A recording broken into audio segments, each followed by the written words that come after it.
नमस्कार मित्रों। राजस्थान वीरों की भूमि कहलाता है। इसी के साथ ये त्याग और बलिदान से भी जुड़ी हुई है।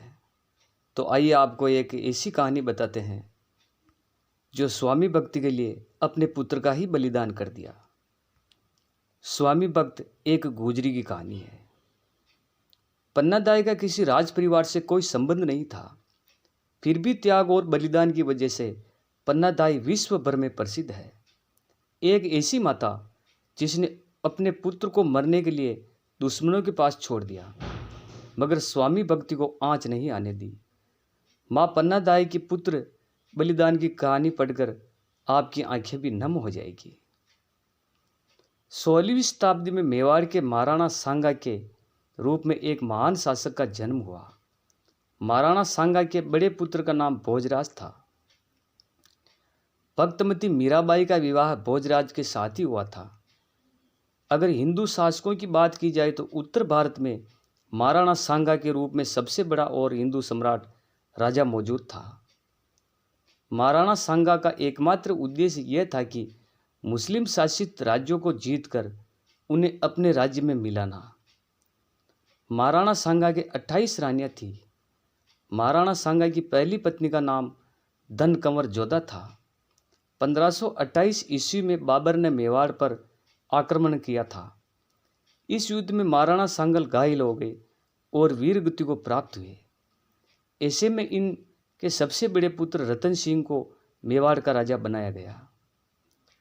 महारानी कर्मावती महाराणा सांगा की दूसरी पत्नी थी। इनके 2 पुत्र हुए, एक का नाम विक्रमादित्य तथा दूसरे का नाम उदय सिंह था। पति की मृत्यु के पश्चात कर्मावती अपने दोनों पुत्रों को लेकर रणथंभौर चली गई। 1531 ईस्वी में राणा रतन सिंह की मृत्यु हो गई। इसके बाद चित्तौड़ की राजगद्दी खाली हो गई। ऐसे समय में कर्मावती अपने दोनों पुत्रों को लेकर चित्तौड़गढ़ आ गई। ऐसे समय में विक्रमादित्य को चित्तौड़गढ़ का महाराणा बनाया गया। राणा सांगा को मिली हार का बदला लेने के लिए गुजरात के शासक बहादुर शाह ने पुनः चित्तौड़गढ़ किले को जीतने का प्लान बनाया।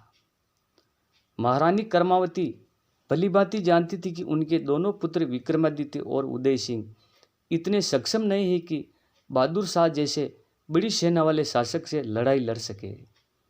ऐसे में उन्होंने अपने दोनों पुत्रों को पुनः रणथंभौर किले में भेज दिया। महाराणा सांगा के बड़े भाई का नाम पृथ्वीराज था।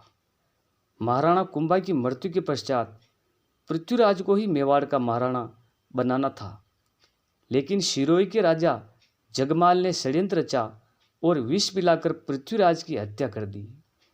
इसी वजह से पृथ्वीराज की जगह उनके छोटे भाई महाराणा सांगा को मेवाड़ का राजा बनाया। ये पन्नादाई की पहले की कहानी थी।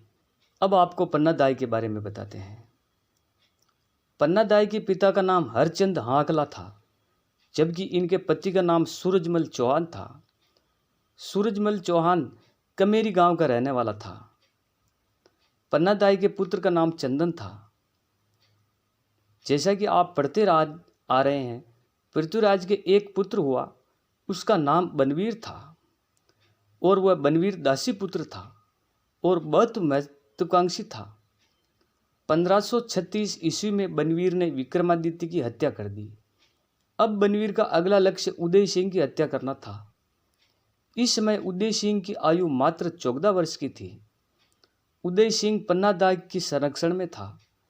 पन्नादाई ने माता कर्णावती को वचन दिया था कि वह हर परिस्थिति में उदय सिंह की रक्षा करेगी।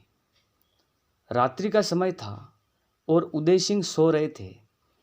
तभी पन्नादाई को अंदेशा हुआ कि किसी भी समय बनवीर यहाँ आ सकता है और उदय सिंह की हत्या कर सकता है। ऐसे में पन्नादाई ने उदय सिंह के पलंग पर अपने पुत्र चंदन को सुला दिया और उदय सिंह को लेकर बाहर आ गई। कुछ ही समय में वहाँ पर क्रोध से भरा हुआ बनवीर पहुँचा। उसके हाथ में तलवार थी। उसने आकर पन्नादाई से पूछा कि उदय सिंह कहाँ है, तो पन्नादाई ने पलंग की तरफ हाथ से इशारा किया और बोला कि वह सो रहे हैं। विक्रमादित्य ने पलंग के पास जाते ही सो रहे चंदन के टुकड़े टुकड़े कर दिए और बाहर आकर जश्न मनाने लगा और स्वयं को मेवाड़ का महाराणा घोषित कर दिया।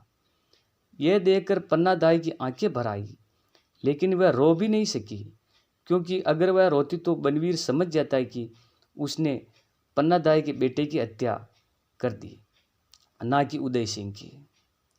सुबह का सूरज उगते ही पन्नादाई उदय सिंह को लेकर महिलाओं के साथ बाहर निकल गई।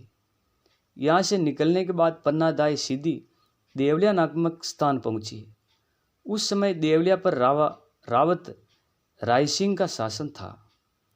पन्नादाई और उदय सिंह को देखकर देवलिया नरेश बहुत प्रसन्न हुए और बड़े ही आदरपूर्वक उनका स्वागत किया। लेकिन रावत राय सिंह ने पन्नादाई को बताया कि वह उदय सिंह की रक्षा करने में सक्षम नहीं है। उदय सिंह के भविष्य को देखते हुए राय सिंह ने दोनों को डूंगरपुर भेज दिया। डूंगरपुर के राजा रावल आसकरण ने भी बनवीर के डर से पन्नादाई को रहने के लिए मना कर दिया। लेकिन त्याग और बलिदान की मूर्ति पन्नादाई ने हार नहीं मानी और उदय सिंह को लेकर कुंभलगढ़ पहुंची। कुंभलगढ़ किले के रक्षक आशा देवपुरा ने उदय सिंह को रखने के लिए मना कर दिया। लेकिन जब वह बात आशा देवपुरा के माता को पता लगी तो उन्होंने आशा देवपुरा को समझाई कि यह मेवाड़ के पूर्व महाराणा सांगा का पुत्र है और महाराणा सांगा के हमारे ऊपर बहुत बड़े बड़े एहसान हैं। हमें निश्चय ही उदय सिंह की रक्षा करनी चाहिए। हमारे घर को रहने के लिए इनको जगह देनी चाहिए। यह बात सुनकर आशा देवपुरा ने उदय सिंह को अपने महल में जगह दे दी। साथ ही यह कसम भी खाई कि चाहे मेरी जान क्यों न चली जाए, मैं मरते दम तक उदय सिंह की रक्षा करूंगा। आशा देवपुरा ने सर पर कफन बांध लिया कि चाहे जो भी हो जाए, उदय सिंह को मेवाड़ का महाराणा घोषित किया जाए और उन्हें पुण्य राजगद्दी पर बिठाएंगे। ऐसे में उन्होंने मेवाड़ के सभी सामंतों और शासकों के साथ साथ पुराने सेनापतियों को एकत्रित किया और सभी को कुंभलगढ़ आने का न्योता दिया। जैसे ही सभी सामंत और शासक कुंभलगढ़ पहुँचे, उन्होंने बताया कि महाराणा सांगा के पुत्र उदय सिंह अभी जिंदा है और हमारे घर में सुरक्षित है। हम सभी का यह कर्तव्य है कि इन्हें पुनः मेवाड़ की राजगद्दी पर बिठाया जाए। यह बात सुनकर पहले सभी आश्चर्यचकित हुए, लेकिन उदय सिंह को देखकर पहचान गए कि हाँ, वास्तव में यही महाराणा सांगा के पुत्र हैं। इन्होंने मिलकर उदय सिंह को महाराणा घोषित कर दिया और चित्तौड़गढ़ पर चढ़ाई कर दी। चित्तौड़गढ़ पर आक्रमण कर इन्होंने जल्द ही बनवीर को मौत के घाट उतार दिया और उदय सिंह को महाराणा उदय सिंह बनाकर राजगद्दी पर बिठाया। ऐसी थी माता पन्नादाई, जिन्होंने अपने पुत्र का बलिदान देकर स्वामी भक्ति दिखाते हुए महाराणा उदय सिंह की जीवन की रक्षा की। पन्नादाई का योगदान मेवाड़ राजवंश के लिए वरदान साबित हुआ, नहीं तो यह राजवंश हमेशा के लिए ही खत्म हो जाता। आगे चलकर इसी मेवाड़ राजघराने में महाराणा प्रताप जैसे सूरवीर राजा का जन्म हुआ, जिन्होंने ताउम्र मुगलों को धूल चिटाई और कभी भी अकबर को मेवाड़ पर अधिकार करने का मौका नहीं दिया। तो दोस्तों, इस वीडियो के लिए पन्नादाई के लिए एक लाइक तो बनता ही है। अच्छा लगे तो हमारे वीडियो को लाइक करें और दोस्तों नए हैं तो हमारे चैनल को सब्सक्राइब करें। धन्यवाद मित्रों।